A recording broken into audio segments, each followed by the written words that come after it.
ஆண்டவர்கிட்ட சொல்லும்போது நீங்கள் யோபுவை ஆசீர்வாதத்தினால் என்ன செஞ்சிருக்கீங்க? பெருக்கி வச்சிருக்கீங்க.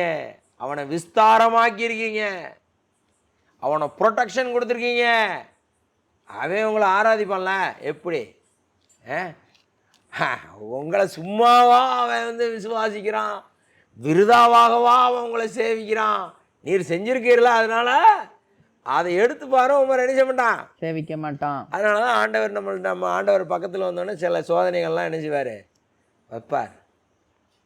சில மினிஸ்ட்ரிக்கு வந்தோடனே சில சோதனைகளை எல்லாம் வைப்பார். அது எப்படி இருக்கும்னா, என்னடா தூரமாக இருக்கும்போது நல்லா நேச்சார், பக்கத்தில் வந்தோடனே நேய்க்காமல் இருக்கிறாருங்கிற மாதிரி இருக்கும். அது யாருக்குன்னா சாத்தானுக்கு பதில் கொடுக்கறதுக்கு. ஸோ லிமிட்டேஷன், ஃபாலன் நேச்சர் உள்ள பாடி லிமிட்டேஷன்லாம் இருக்கும். அன்லிமிட்டடாக ஒர்க் பண்ண அது மறுக்கும். எனக்கு வலிக்கு அப்படிங்கும். உனக்கு எதுக்கு எக்ஸ்ட்ரா பரிசுத்த ஆவியானவர்? வேலை செய். எக்ஸ்ட்ரா வேலை செய்கிறதுக்கு தான் எக்ஸ்ட்ரா பரிசுத்த ஆவியானவர்.